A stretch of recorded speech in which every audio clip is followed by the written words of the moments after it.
everybody, this time not to the everyday madness of my life. What happens is, I think around 2 weeks ago I started like the first thing in the videos to ask for feedback and what you guys think, what should be in the blogs and what should not, and I got quite some responses. And what's happening now is I think maybe we can take a different turn a bit, and I'm gonna put a bit less on what's happening in only my life on my Erasmus, but also a bit more me showing what's generally happening in an exchange and what's going on. If you're still interested in what's going on in my life, just watch the last 14 episodes and you have a basic idea. So what's happening this time, I think it's a really great example and great chance of Erasmus, what it offers as well, is that on the 1st of November, last Sunday, there was the new general election in Turkey. Because we found out that if you look at the media, you have a lot of different perspectives on what's going on there, what's happening, and who is responsible for what.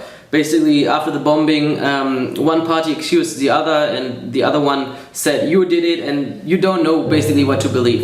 And so what happened is that some of the exchange students in UMinho gathered together, started basically discussing what's going on. So we had people from Iran, people from someone from Syria, Iraq, Romania, Germany, Italy, Portugal, and so basically if you think about it, like of our perspectives as students, like we sitting basically in front of the computer and whatever and TV, and we say all these crazy news, and what happens is that in every, like where you are, you have a different coverage of the events that are happening.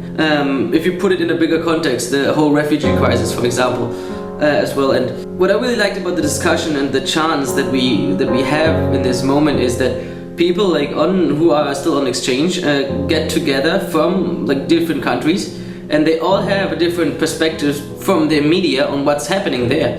So I really like the discussion and the whole like idea behind it, have like those debates on Erasmus, because it really shows you that like media is very selective in this way, and I think for me it helped a lot as well to understand it maybe in a bigger context a bit better of what's happening in the whole, like the refugee crisis and its origins. Like one guy is crazy about history and he can go back until like the early like 20s and all this stuff, and see how the whole crisis, for example, like developed over the whole like last 50 years basically. Yeah, and I think like one of the main results we had out of this this debate, because we thought, okay, what can we do? Is there a solution maybe? What can we do? And I think what everybody ended up with, that's what I at least saw a bit, is that one key to avoid those problems of like so much hate being out there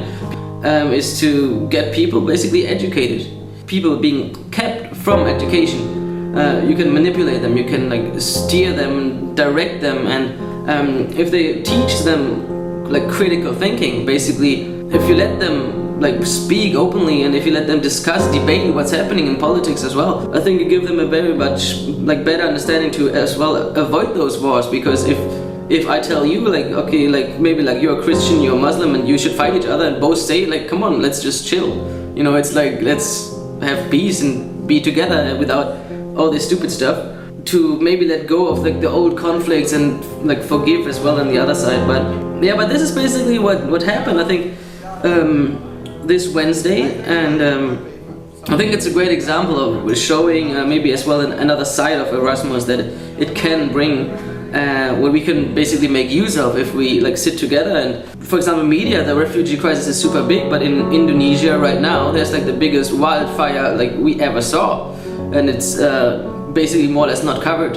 So I think it's a very nice way to have a better understanding of that how media is selective in each country. Like if there's a problem that affects you in your country, your media will like report about it, but in a different country it's not reported at all. Yeah, basically this is, I think, the main event that happened this Wednesday, and I think this is like a nice chance we have as well on Erasmus to make those, like, let's call it like Erasmus debates.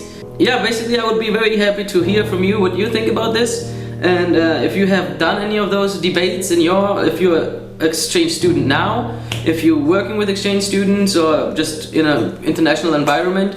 And I think this is a very great chance we have now to basically come together, discuss it, and see that how media is manipulating at some point as well. It's very like selective, and to be careful about it. It was very, very good, interesting, and I think I'm discovering some common things about humans and about communities, about countries, politicians, politics, and beliefs. This is all I have to say. So yeah, let me know what you think about it, and if, as I said, if you have those debates, and if not, maybe like make some and leave me some comments. So and yeah, as well, like about this blog, just let me know what you think about it. I'm very happy to receive feedback and maybe like change the course a bit, and because it's like that's a growing project. It's not like a strict concept. It's like I got the feedback now, I changed it a bit, and so let's see how it goes. Yeah, and after the debate, we went to a bar, and there was like the freshman's initiation tradition that the Portuguese like students have, and I'm gonna talk about this maybe next episode. Yeah, but this is, I think, one of the true Erasmus stories of that actually happen, that are not that present, that are usually not talked about that much. I think this is the episode for this week, and yeah, maybe see you next week, and take care. Hey, can you do this?